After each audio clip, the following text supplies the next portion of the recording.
Warrick the Torn is the boss you face at the end of No Rest for the Wicked's prologue. And honestly, for an intro boss in a Souls-like game, it's not that bad. But that doesn't mean it's going to be easy. The first couple times I fought him, there were plenty of times that I came dangerously close to death, and I still haven't managed to pull off a fight no-hit style. So today, I'm going to be going over some of my experiences and talking about it. First, I'll play through one of the first times I fought the boss, and provide some commentary about what I was doing and why I was doing it during the fight. Then, I'll take a little bit to talk about some of his moves that I found to be particularly dangerous, or that present good opportunities to parry if you're a skillful player. And then I'll show an uncut version of a fight where I'd go through and beat the boss again just for demonstration's sake. So feel free to use the timestamps to skip to whichever section you most want to know about. Also, if this video goes well, then I'm going to be making more boss guides for No Rest for the Wicked. So do be sure to get subscribed, leave a like while you're down there, and tell me which boss you'd like to see a guide for.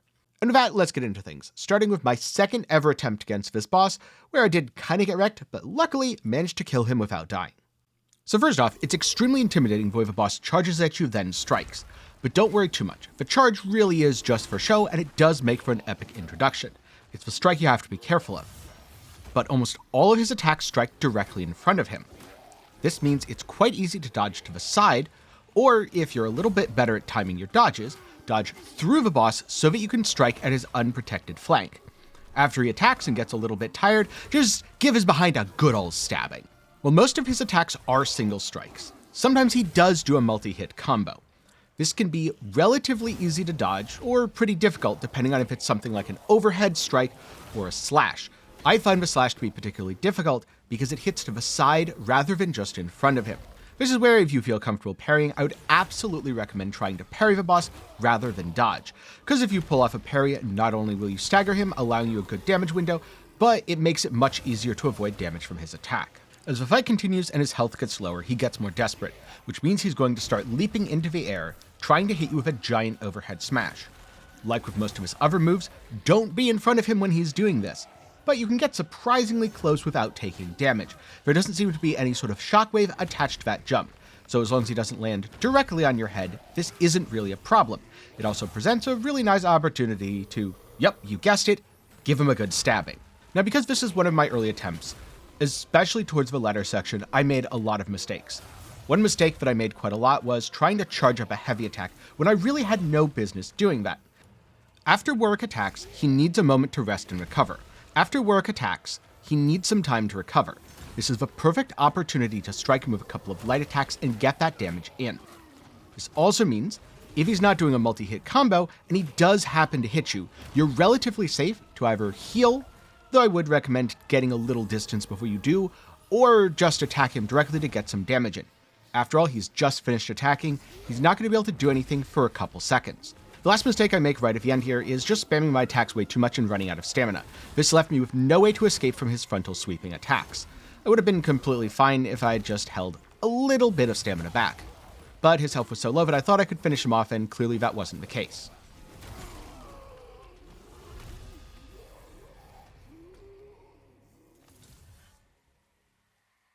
Next up, I'm going to go over the boss's moveset and break down a few things that I either found particularly easy or particularly difficult to deal with, and give some of my reasoning as to why.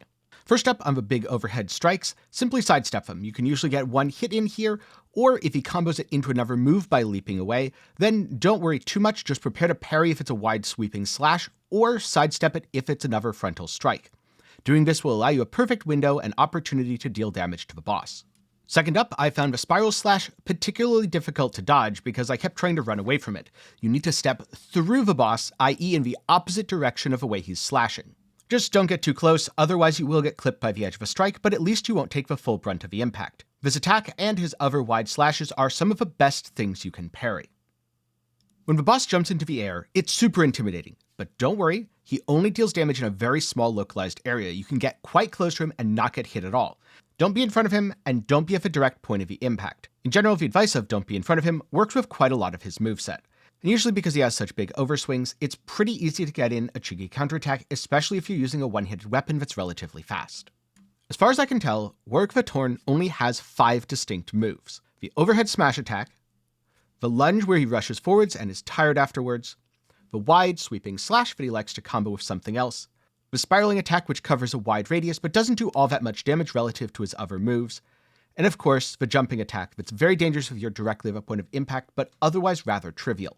Taken individually, each of these moves is fairly easy to deal with, but what gets a little tricky is when he starts comboing them together, especially with the way he jumps around the arena and the fact that he's goddamn huge and intimidating.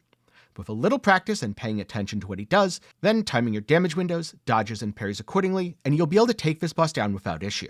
So here's another example of me taking on the fight, this time without any commentary.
Now before I wrap things up, just a couple of quick tips, tricks, and observations.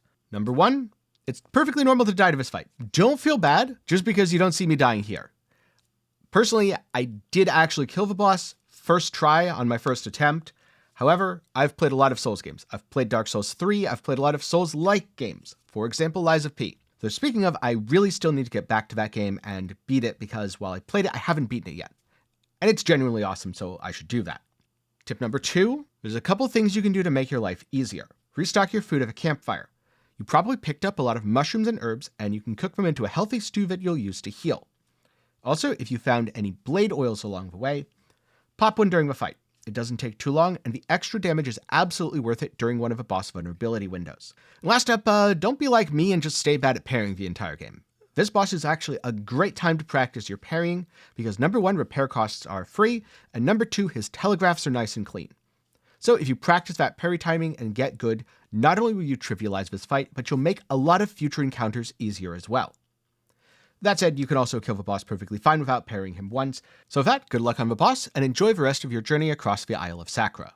If you're looking for more No Rest for the Wicked content, then I have a couple of quest guides, and I explain the item upgrade and enhancement system. Links to all of those will be up in the card and down below. If you're still looking for more content after that, maybe check out my second channel where I play a wide variety of games, including the other Souls-likes. Link to that will be down below. And of course, before I go, a special thanks to my patrons and channel members for the continued support. For as low as $1 a month, you can all make videos just like this one possible. And you might even see your name on screen, just like these fine folks here. Now, on the one hand, I really do enjoy Souls-like games, and on the other hand, I'm not super good at them. So hopefully this guide helped you to die a little bit less than I did, because trust me, I died a lot in many other places within the game. So with that, thanks for watching to the end, I'm glad you enjoyed, and I'll see you in the next one.